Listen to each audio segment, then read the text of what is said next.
This will be a little different than what you're going to hear. We're going to jump from about 2000 or whatever it was there, 1004, whatever he was, and we're going to get into 2008. And I'm going to go a little bit about my personal experiences. Now, what I consider, I have very formal schooling, but I have a doctorate degree in experience and personal experiences and with this kind of topic I'm talking about. And it all began when I was 22 and my wife back there was 19. I thought she was kind of a cute little girl. I asked her to marry me and she agreed. And for better or for worse, it just turned out a lot worse than she ever dreamed. There. But we went to work, and I'm kind of an aggressive type of individual and sort of one-minded and pretty motivated to do things that I want to get done. And I started out with 640 acres that I got from my dad on the contract for deed, where I owed most of it, and 640 acres of lease land. 18 years later, we had a 5,000-acre ranch and worth $1 million on paper. And that's when I began to realize something was really, really wrong. Because obviously, my wife had developed into a very, very good bookkeeper. At one time, she proved that she could take our books from 1964 till 1982, and there was nobody who could find anything that she couldn't account for when it happened, where and when and how. It was very impressive. And so we got into a lot of things, and of course, like everybody else, you meet people in your life, and they teach you things, and they get you going. But I began to realize there's something wrong, that the American people cannot produce so much and yet collectively get deeper in debt. And that's what we're doing. Now, I really demand, and I'd like to show hands on this, how many people have spent or used money in the last 10 days? I thought so. So it kind of has a great bearing on your life, doesn't it? Can anybody here give me the legal statutory definition of the word dollar? I didn't think so, and I'm not going to wait long, because I guarantee you nobody can. And so anyway, these are the kind of things that I begin to think about, and specifically I begin to think about how could I produce so much wealth individually, and my neighbors around me was all doing the same thing, but yet constantly, for the need of money, we had to approach a banker. And so in doing so, oh shucks, Judy, would you step over there and bring up my tales from the treasury? I forgot to bring it. I brought everything else, but I didn't think to bring that. This is a very simple little thing that actually my wife and I put together one day because it was helped me pay my expenses when I was on the road. And in this book is a simple little thing where I began to study this when I began to ask things, and obviously I did not have a lot of knowledge about how the monetary system worked. So one of the first things I did was write a letter to the United States Treasury. I assumed that they would have some concept about how our monetary system works, considering that it's the Treasury of the United States of America. And I wrote some very simple questions, and I wrote 13. We're only going to deal with the first 3. What is money? Where does money come from? And how is money created? And Russell Monk, the General Counsel of the United States Treasury, answered back in a personal letter that was 8 pages long, and he said, the actual creation of money always involves the extension of credit by private commercial banks. If we do not borrow, there is no money. And so what I'd like to do right now, can I walk back down here a little, John, if I'm careful?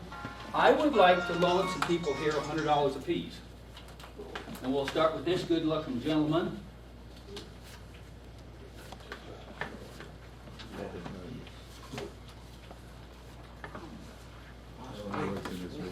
This is Las Vegas. Sure, I got 100 here for you. Looks like you've been printing your own money there. Good. Okay, now, each one of these are going to have to pledge collateral to me just so I make sure they don't run off with my money during break. And that's how the whole system works, isn't it? When you borrow from the bank, don't you have to pledge collateral? And I also would want a promise to pay from them, in writing, we're not going to do that they will return my money plus 10% interest. And so when doing that, I've got 2 other guys over here that I'm going to Also, they looked like nice gentlemen to me and knew how to handle money, so.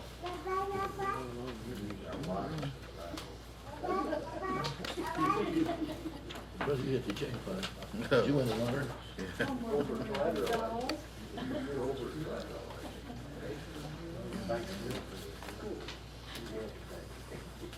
Now, he agreed to give me his pen for collateral, and he agreed to give me his watch, and you don't need to have it. I'll just keep it there, because I'll get into how I'm going to get it later.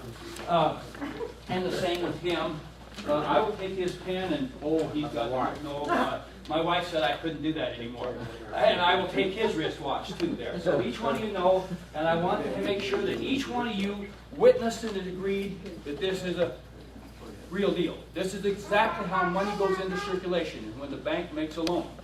There is no money in the system, and other than that, I have another letter from the Library of Congress to me, and it says there is no such thing as debt-free money in America. Okay, so also I have another letter from the Library of Congress that was sent to me by Senator Tom Daschle from South Dakota, and they confirm that fact when they say that the actual creation of money always involves the extension of credit. Here it is. Well, no, when money is created when loans are issued and debt incurred. Money is extinguished when a loan is repaid. A loan from a bank creates a deposit. Now, it doesn't create the currency like I just loaned out. It only creates a bookkeeping entry in your bank account. When you go in and sign a promissory note, and I'm going to get into that, and I'm going to show you exactly how that works. When you go to the bank, you go in and you agree how much money you want to borrow and agree how much collateral you're going to put up. And this is the bookkeeping that goes on. Over here, they take and you sign a promissory note down here. They then take that and put it on their books as an asset for $100. Then they go over and put in your account of money an accounting of that transaction, of how much you owe them, nothing else, an accounting of that, which is $100. And just like that, you have a brand new $100 in circulation that didn't exist before. And that's the only way that money gets into circulation today. This then becomes a liability to the bank and an asset to you. So at this point in time, both parties have a new asset and a new liability that never existed before that transaction happened. Okay, because in reality, they never give you the bills, they only give you a promise to pay. In fact, I'm going to show you a little later in the presentation when all the bills on their face said, "We'll promise to pay." And they took that off in '63. But, okay, now that's the total money in circulation. And that's with each transaction. And if I would take it and do that 4 times, we would have the total transactions that we just made today. Okay, so then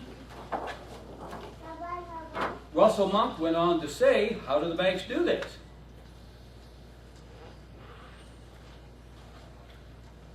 I like to use this book because it's so easy then to show you exactly.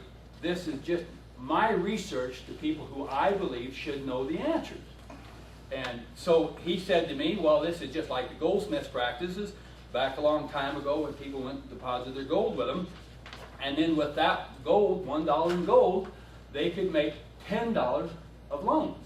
And how do they do that? They simply make a book entry to the loan account.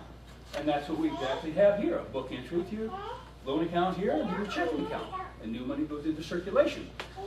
And then they say, well, they said here they could make $6 or 6 loans for 1. Well, you know, being a rancher in background, and I used to have a big, beautiful brown horse. I mean, really, really an outstanding horse. And I loved to ride him, and my wife loved to ride him. And one day a guy drove into my house, and he said, you know, I've been driving by here to work every day, and I have seen that beautiful horse, and I used to ride when I was a kid, and I'd love to do it again. But I just don't have any place to keep the horse, and I don't have any way to feed the horse, and I don't happen to have a saddle anymore. And I said, well, you know, young man, I believe that we could get together and we could just solve that problem. So what I'll do is I'll sell you the horse, and I'll charge you a small fee for riding him every day, and I'll just charge you a small fee for saddling him up every day. he thought that was great, and he paid him for the horse, and he paid him the 2 small fees, and he rode the horse, and that went on for about a week or 10 days, and by golly, he really got real again. And he said, you know, I sure used to ride with it when I was a kid, and I see this beautiful horse here, and I'd sure like to have one like that, but the same situation. I have no place to keep him. I have no horse, no saddle. Well, you know, I said, I believe I could do that.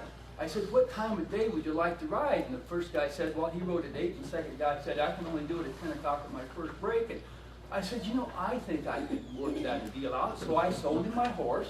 I only had the one. So I sold him my horse, and the same thing. Well, lo and behold, very quick, I had done that 6 times. And it was a good deal, man. I got paid for that horse 6 times. I got paid for feeding that horse 6 times. I got paid for saddling him up 6 times. And they come all different times of the day, and they never knew it. And man, this was a good deal. And then one day, you know, people do some of the strangest things to a guy, nice, honest man like me. They went to the pub one night, and they got to drink a little beer. You know how it is, you get to drink a little beer, and you get to feel good, and they got to bragging about how fast this horse could run. And one guy said, man, that horse can run so fast, it just brings tears to my eyes, and man, it's just something to really feel and see. And the other guy said, man, I don't know, I think my horse is fast for you. And about then, the third guy, he took a big swig, and he said, I'll bet you $100 my horse cannot run your horse. All of you guys' horses. So they sat around a while long, and pretty much they said, okay, we'll all meet out there at Sunday morning, and we'll race these horses. And of course, that rumor got to me, and man, I got real nervous at first, because I knew there was only one horse. What's going to happen to me when they show up? They're going to put an end to my deal. My first idea was I was just going to grab that horse and saddle and leave town in a hurry, because I knew he was a fast horse. He's the only one. And then I got to thinking, you know, there's got to be a better solution to this. You know, this has been a pretty good deal to me, and so I had a guy that I knew that was a legislator, pretty influential, and so I went down and I said, you know, there's a little thing out here that's bothering me, because I've heard about these guys that are talking really serious about having a beer party and drinking beer and coming out and racing these horses on Sunday, and I just don't think that's good for the community's morals. So I'll tell you what, I will contribute real heavily to your next campaign if you will pass a law right quick that you can't drink beer and race horses on Sunday. And he agreed, and by golly, that just shut that down, and man, I just thought this is great, and life went on good. And that's exactly what has happened in our monetary system. And so now let's go on to the results of that. And now we'll go ahead and put this down here the 4 times right quick, just like I showed you.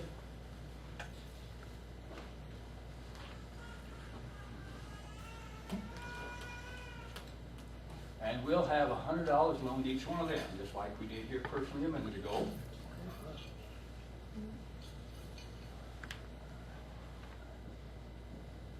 Now, remember, John Heap Hendrickson, economist and pricing economic specialist for the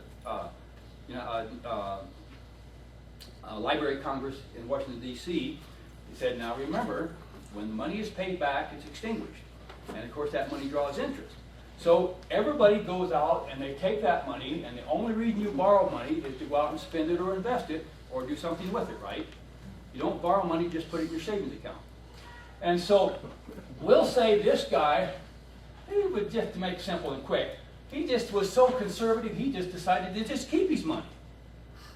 But by golly, it come time to pay his interest, and now he owed 100 plus 10. So he owed me, the banker, $110. Old man guy says, I gotta go out and do something. I gotta go do something to get some more money. So he went out and he approached his neighbor and he said, you know, I'd sure be willing to work for you for $10 doing something, and they agreed.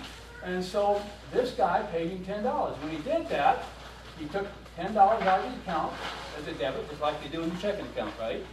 And then he had $90 left, and the $10 went into this guy's checking account. Now he had $110, and it was easy for him to pay his loan, wasn't it? So he goes, pays the bank, and the bank will put $100 here on this account, and that goes in, and so that cancels that out. So this money is gone, and the banker ends up here with an interest profit of $10. Okay, so now comes along and this guy has to pay his loan. Well, now he's only got $90 left, but he owes 110 due, doesn't he? So he goes out and he says, well, man, let's kind of go back and we'll change the story just a little bit, because we'll say this guy had a horse and he sold to this guy, just a bare unbroke horse for $10. So this guy looks at that horse and he says, well, I got to do something to make some money, so I'll break him and then I can sell it for $20. So he does, and he goes down here and he sells the horse and he gets $20 from this guy. This comes out of that account there. This money goes down to 80. Then this money goes up to here, 20. So now he ends up with 110 again, so he can pay his loan.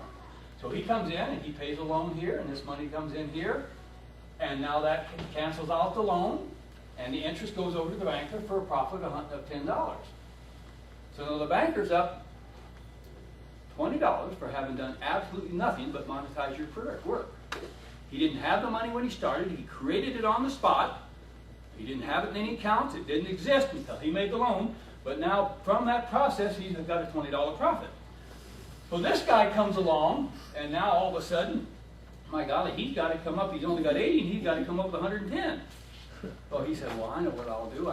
That guy brought him rope, but he didn't have a saddle and bridle, so I'll just put a saddle and bridle on him that I can make myself, and I'll be able to sell him then for $30.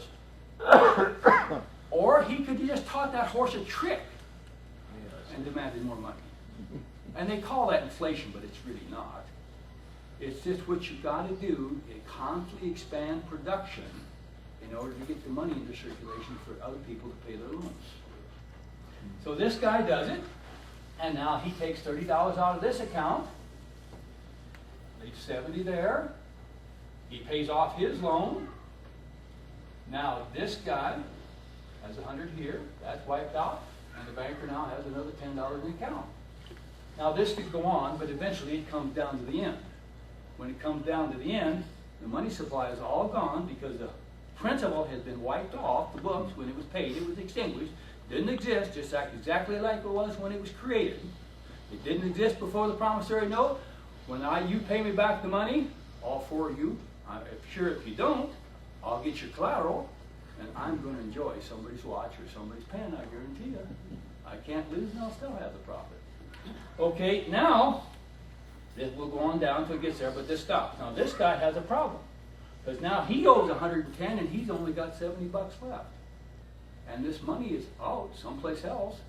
I mean, there'll be some people that got it, that didn't borrow any money, so they've got some money, but he still has the debt, and they have the money with no debt. So what happens? Now the banker comes, and by golly, he can't pay. Well, I said, that's sure too bad. I sure thought you could. You said you had a great plan on how you was going to multiply this money, and I just really sorry for you, but business is business.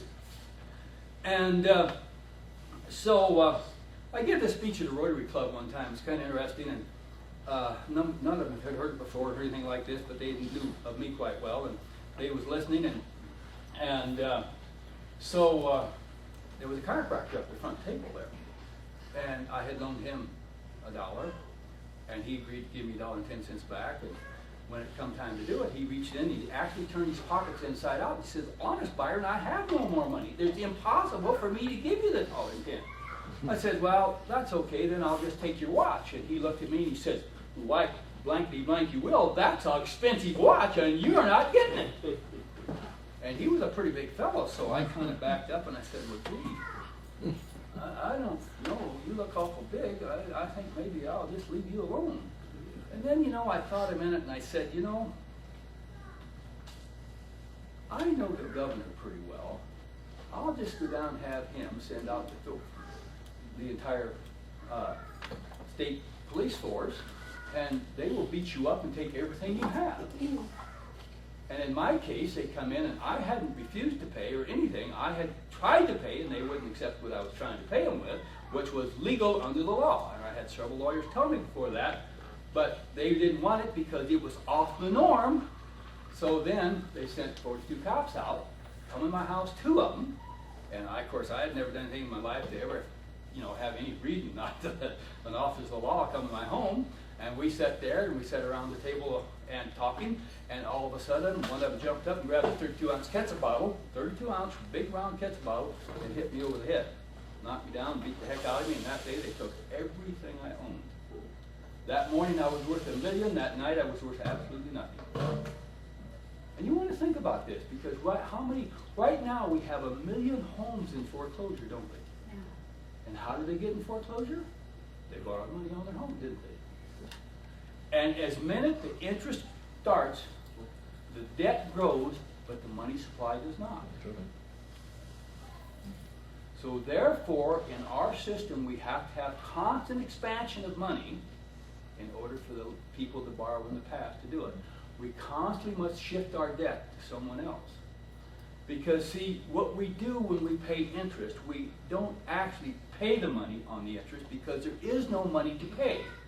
All the money is principal. And when you borrow money, all you can get is what I loaned you. Because all you could possibly get when I loaned you those $10 bills was the $100 I give you, right? If I would have given you more, you'd have had a greater indebtedness to me, right? But when the interest kicks in, each one of you are going to owe me $110, right? And at the break, as I talked to you some before, I would like to have you go out and see what you can do just inside the break to increase your money supply.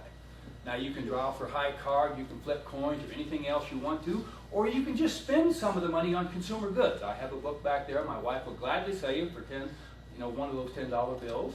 And I think John just has some candy bars back there. He'd be just glad to say, and I think he'd even negotiate how many you want to get for what you want to give him.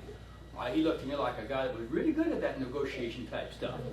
So you guys will have that break in time to come back, and then when you get back, I will go through this again, only this time, each one of you will pay me if you can. Now, is that all understood? And I think you guys will enjoy what happens when this comes. And this is actually what started me on the whole concept of studying how our monetary system works. I have spent years since then, probably now over, 25 or something like that. I have devoted all the spare time I've had in this system. I have traveled all over the United States giving speeches like this. I haven't done it for 10 years, so I'm a little bit rusty. One day my wife said, you're gone 90% of the time. I'd like to have you stay home.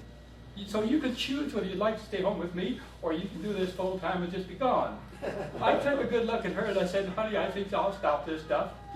And I haven't stopped it because what I have done in the meantime, in fact, after I leave this conference, I will have shortly after this, because I have some guys over in Greenboro, I think it is, wherever it is, I have to go and meet because a man that I met 16 years ago give another man a tape that I had made over 16 years ago, and he got so interested in it, he watched it at least 3 times, and he called me up, and of course when he found out I was down here, he really wanted to meet me in person, and he wanted to have some other people meet me, and one of them's running for an office here in North Carolina, and this afternoon is the only time we can all get together and do it. And so I have done these kind of things ever since that time. I have traveled all the way from Canada to Costa Rica.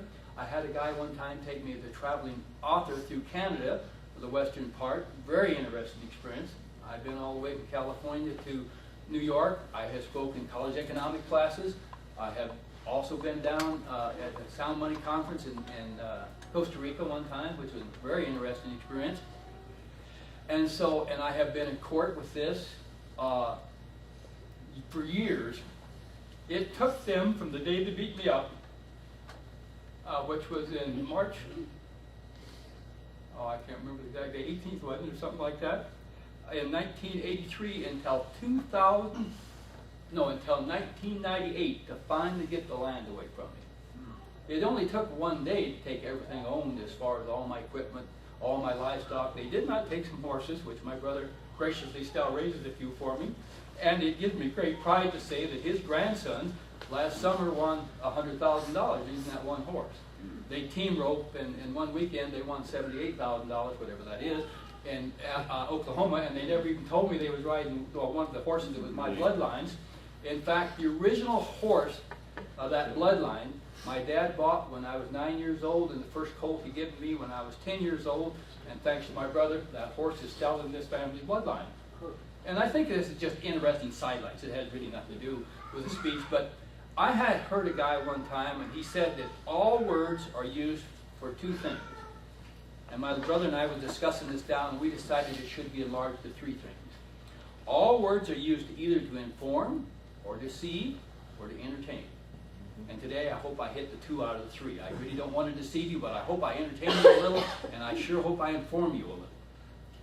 And since that time, after I quit traveling, I met some people in Minneapolis, and one of them turned out to be quite a good friend, and I've met a lot of other people, but this one guy in particular. And one day he called me and he said, Byron, you just have to turn on your television and watch it, because right now the Minnesota Senate Transportation Committee is on the air. And so I turned it on, and during that hearing, at least half of those committee members said that we have got to find a new and innovative way to fund roads, because we just can't do it the way we've always done it. And that's what started me thinking. And a few years before that, in 1991 and 92, I wrote a Money Reform Act, is what we called it, and we hand-delivered it to every person in the United States House and Senate. And each one of them, we hand-delivered it to the office, and we had them sign that they received it, and who would be the aide in that office that would probably look at it. And in 1993, with the help of a lady by the name of D.B. Kidd, we took 2 million signatures down there, and over several thousand people showed up that day. They actually busted them in from the eastern seaboard there. And we delivered all those signatures in support of that bill and a couple of other things, and we never even made news in Washington, D.C. But if I'd get down there and kissed 2 or 3 men, we'd have made TV, I guarantee you. But this is something that affects everybody's life, and hardly anybody has actually thought about how money actually comes from and how it actually exists. And I'm going to give you a little bit of a math lesson, because here's how a cowboy figures and counts, and here's how an economist adds, or a banker. And I hope you enjoy this, because this is only done for fun. Now, a cowboy starts out, and he has 100 cows in the corral. Okay? Now, under the bank's reserve system, they say they hold 6, but we're going to use 10 because it's easy math. And we're not going to get specific. So he holds 10 cows in the pen, and he puts 90 cows, or loans 90 cows, to his neighbor. So now, this neighbor here, he holds 10 cows in that account, and he loans $80 to his account, to his neighbor.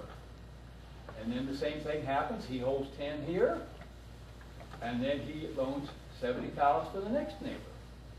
Now, how many cows do you have when you get this all done? 100 cows. 100 cows. Okay. Now here's how the banker does it. He has $100 and he says somebody deposited in his bank, which is not true. He has $100 he loans, but let's do it the way he does it. He has $100 in that account. He holds 10 in reserves, and he loans 90 out. Now this guy spends the money to somebody else, and he deposits in Bank 2. Now Bank 2 has $90 in his account, which belongs to this guy. Now he takes and loans, holds $10 of that in reserves, and he loans $80 out to the second borrower. Now he takes and puts that money in his account. Now this third bank has $80 in his account. He holds 10 reserves and loans $70 to the last borrower. Now, how much money is in circulation? You betcha, because now here we counted the cows, and the cows didn't increase because they couldn't. Here, and by the way, cows do increase from natural reproduction, so they can increase. Now this money is absolutely sterile and cannot produce, but yet he counts these up and adds these figures, and he gets 15 and 9 is what, 24? Plus 100? He ends up with $340. Isn't that amazing how the math works depending on what office you sit in? But the cowboy on the ranch, he can never do that. But yet his actual things do reproduce. I was in a conference in San Antonio, I think it was, or down there someplace, Dallas maybe it was, in Texas, and I was talking to a congressman's aide and went through this. And he said, "What, you just don't believe in interest?" And he was from Missouri, and I said, "Well, I have no problem with interest on cats, but interest on mules I have quite a problem with." And of course, he being from Missouri knew mules can't reproduce and cats can, because if I loaned you a young healthy male and a female cat, it wouldn't be long until they would reproduce and you could keep your cats and still probably increase your cats and still give me my cats back, couldn't you? But if I loaned you a couple of male mules, a male and a female, and there's never been a male mule that was fertile, there's been a few females, they cannot reproduce, so there's no possible way to create the mule to pay you back. And money does not reproduce. I guarantee you, I've tried. I've planted it. I've tried to breed it. I even took a Susan B. Anthony dollar coin and laid it down with a George Washington dollar bill, and by golly, they didn't do a thing. And I tried everything I could to get this money to multiply, but it's just don't. But they tell you all the time, just invest with me, and I will make your money multiply. I had a guy do that to me, and I said, "What did they do? Put that in a drawer, and it turned into rabbits or mouse and mice and multiplied like heck. When you opened your drawer, it turned back into money, and you had a lot more of it." Well, but he didn't know what to say. And of course, what happens is, they just increase the money supply constantly to somebody else, and every generation has to get deeper in debt than the last generation to make this system work. You cannot, and I see you don't look as young as you once was. Is that a fair statement? And I'm not insulting you in any way, right? Okay. Now, as you got older, and I'm assuming you worked hard, and you saved, and you was wise, and you ended up with some property. And even if you didn't do those things, if you would have just invested in a piece of property, a house, a piece of land or something, back when you was 20, and you just kept it, and what the inflation done to you right now? Okay. But when you go to turn that into money, to sell that to some young guy, he has to borrow that money that just inflated in value. And remember, value is only a concept in your mind where the debt is real. It's on paper and it's court enforceable. And then to back up that with just a little bit, and John, you give me the signal because I'm not keeping track. And I can quit whenever you say it, because I'll pick it up a little later. Okay, now this is from the Federal Reserve Booklet, Purposes and Functions. And I'm assuming they must know a little about what they're doing, or they used the words to deceive. Because they didn't write it for entertainment, I'm sure, so they either wrote it to inform us or to deceive us, right? And let me read what it says. All bank deposits are a form of credit. All the money in your checking accounts are a form of credit. Basically, they represent amounts owed by bankers to deposits. It isn't something they give you, it's something they owe to you and put on the books as a liability. They come into existence by exchange of bank promises to pay customers for various assets which banks require. Currency, that's how we got the currency. The government prints it, and I have a letter here I'll show you in a few minutes, where the government prints the currency, but they only sell it to the banks for 4 cents a bill, whether it's a dollar bill or right now it's 4.2, or whether it's a dollar bill or a $100 bill. And after the banks get it, they then exchange it dollar for dollar to the commercial banks. And of course, you guys sit right there, and each one of you give a $10 bill for another $10 bill and see how fast you did before either one of you get more money. So you can't possibly buy a $100 bill with a $100 bill and never get anything more than you had in the first place, can you? So what the bank pays for that money when they buy it from the Federal Reserve System is your promissory note. Then that becomes their collateral to the bank.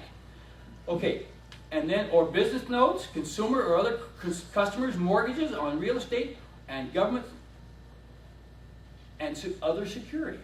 So they buy government securities and other things, and they do this with only a promise to pay. Now, how many of you think it would be really good business to buy everything you wanted with a promise to pay, and somebody else would have to make it good? Now, I personally sued, and with that I want to get into this just a little bit. I think I got it right here. To show you how our money switched from evidence to wealth, from evidence to debt. Now, this represents a gold or silver coin. Now, there's nothing magical about gold and silver coin. You wouldn't want to use it for money, and people did not, because if they did, the bankers would never got it started in the first place.